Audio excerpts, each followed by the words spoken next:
कौन कौन सी चीजें करती है भाई?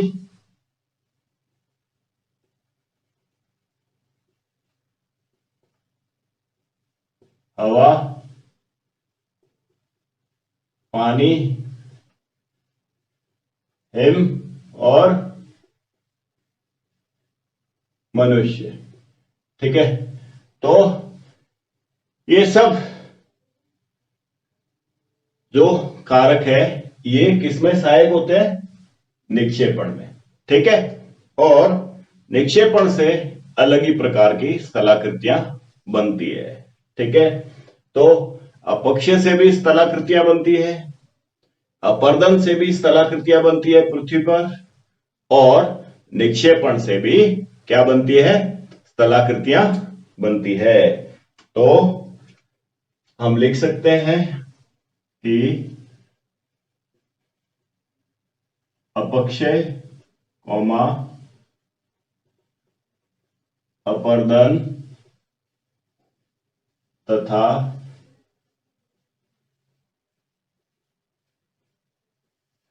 निक्षेपण से पृथ्वी पर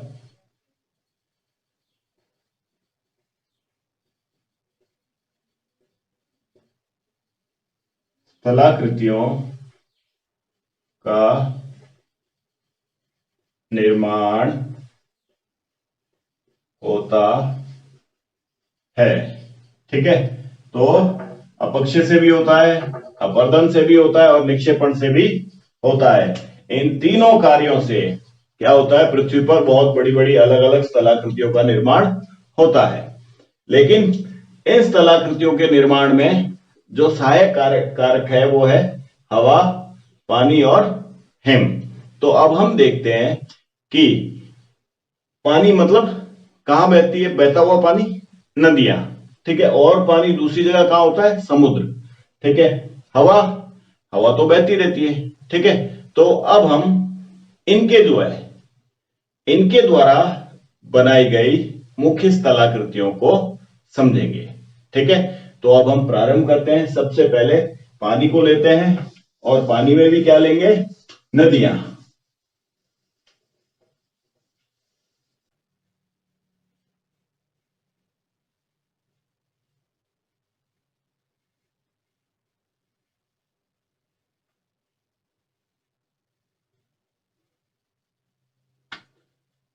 तो अब हम, जब नदी पहाड़ों से चलती है, ठीक है, और जब तक वह समुद्र में नहीं गिरती तब तक वह पृथ्वी पर अलग अलग स्थलाकृतियों का निर्माण करती है। पृथ्वी पर जब वो चलती है, कहीं धीरे चलती है, कहीं बहुत तेज चलती है, और ठीक है, तो जब ये चलती है तो ये खूब सारे अलग अलग कार्य करती है। ठीक है, और इन कार्यों से बहुत सारी स्थलाकृतियों का निर्माण होता है। तो अब हम देखते हैं कि नदी के कार्यों से कौन कौन सी स्थलाकृतियों का निर्माण होता है। तो सबसे पहले हम देखेंगे जलप्रपात। जल, ठीक है, तो जलप्रपात का अर्थ क्या हुआ भाई? ठीक है, इसका अर्थ हुआ सामान्य भाषा में झरना। ठीक है,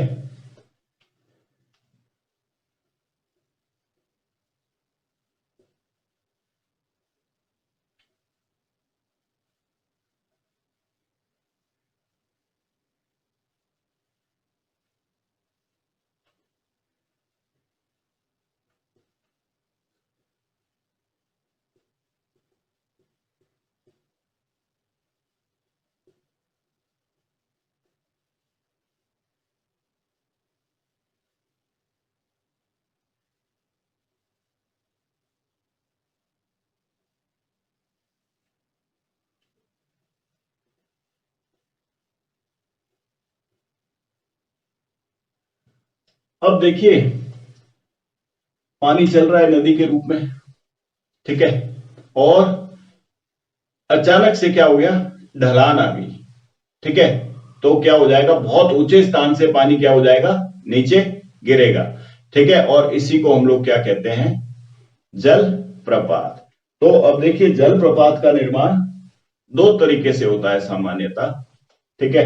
मान लीजिए कि ये कोई जमीन है, ठीक है, और इस जमीन में अलग अलग प्रकार के पत्थर है, ठीक है, ऊपर से नीचे।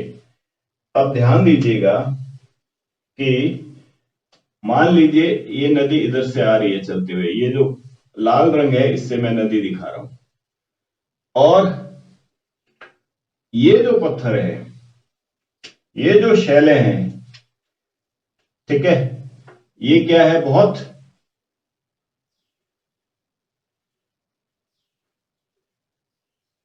कठोर शैलें हैं। लेकिन अचानक से क्या होता है, ये नदी के रास्ते में यहां पे कैसी शैलें आ गई, कोमल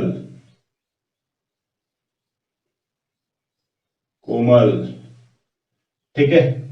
तो अब क्या हो जाएगा कि पानी जब चलेगा तो कठोर शैलों को तो कम काटेगा, लेकिन ये जो कोमल शैलें हैं इनको क्या कर देगा, बिल्कुल ज्यादा अपरदित करेगा, ठीक है। तो ये जितनी कोमल शैलें हैं ये समय के साथ साथ क्या हो जाएगी, समाप्त हो जाएगी, इनका क्या हो जाएगा, अपर्दन हो जाएगा। और अपर्दन तब तक चलता रहेगा जब तक नीचे कोई दूसरे प्रकार की शैल ना आ जाए जो थोड़ी कठोर हो, ठीक है। और अब क्या हो जाएगा, तो कठोर शैलों में तो अपर्दन हो रहा है लेकिन बहुत कम हो रहा है, और कोमल शैलें अपरदित होके समाप्त हो गई। अब ये पानी क्या होगा, ये नदी क्या होगी, ऊंचाई से यहां नीचे गिरेगी, ठीक है, और चली जाएगी आगे अपने रास्ते पर। तो अब ये जो ऊंचाई से नीचाई पर गिरना, यहां से कहां गिरना, यहां पर, और ये जो स्थलाकृति बनी इसको हम लोग क्या बोलेंगे, जल प्रपात, ठीक है। एक तो जलप्रपात इस तरह से बनते हैं, और दूसरे जो जलप्रपात है, जब कहीं पहाड़ है, बहुत बड़े बड़े पहाड़ है, ठीक है, पहाड़ों का निर्माण हुआ है, और नदी क्या करती है, यहां से बहती है, ठीक है, ऊंचाई से, और ये पहाड़ की ढलान से ऊपर से नीचे गिरती है, तो भी ये किसका निर्माण करती है, जल प्रपात का, ठीक है। तो आपके समझ में आ गया होगा। तो जब नदी चलती है तो नदी के कार्य द्वारा सबसे पहले किस चीज का निर्माण होता है, जल प्रपात का।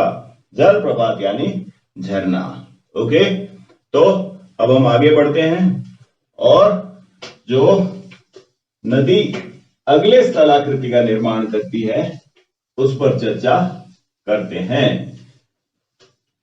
अब ये तो हो गई किसकी बात, ढलान की बात, ठीक है, और अपर्दन की बात। अब क्या हो गई, नदी ऐसे स्थानों पर पहुंच गई जहां पर ढलान कम है, पृथ्वी पर ऐसे इलाके में पहुंच गई नदी बहते बहते जहां पर बिल्कुल ढलान कैसी है, कम है। तो उस इलाके में विसर्ग, ठीक है।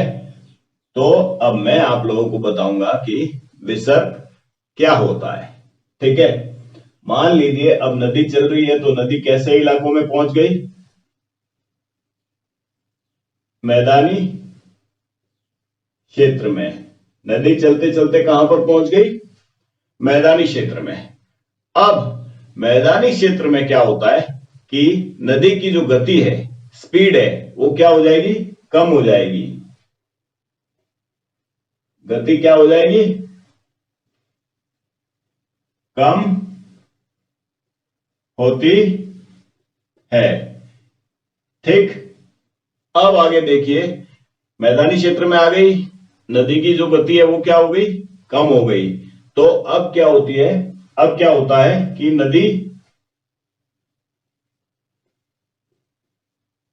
मोड़दार, ठीक है, मोड़दार रास्तों से गुजरती है, ठीक है, या मोड़दार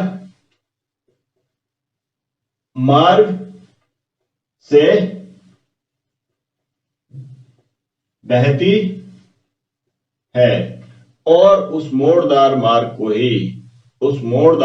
को ही क्या कहते हैं?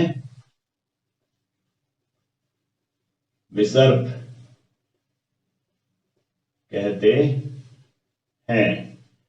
अब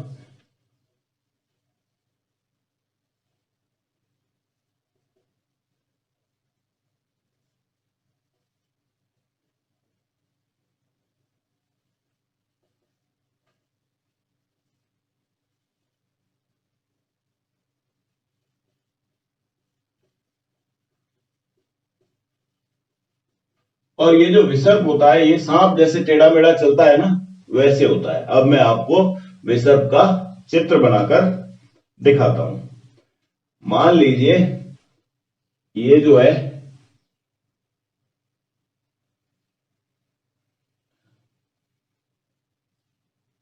ये जो नीले कलर से मैं बना रहा हूं, ये क्या है? ये एक नदी है। और ये नदी कैसे? ऐसे टेढ़े मेढ़े रास्ते से चल रही है, ठीक है। तो और ये कैसा दिख रहा है आपको? सांप की तरह दिख रहा है। तो ये जो ऐसे टेढ़ा मेढ़ा रास्ता मैदानी इलाकों में जो नदी अपनाती है, इसी को हम लोग क्या बोलते हैं? विसर्प कहते हैं, ठीक है। अब विसर्प तो आपके समझ में आ गया होगा। अब हम आगे बढ़ते हैं और एक अन्य बिंदु पर चर्चा करते हैं, जो कि इस विसर्प से ही जुड़ा हुआ है, ठीक है, विसर्प से ही जुड़ा हुआ है, और उसको हम लोग बोलते हैं चाप झील। क्या बोलते हैं?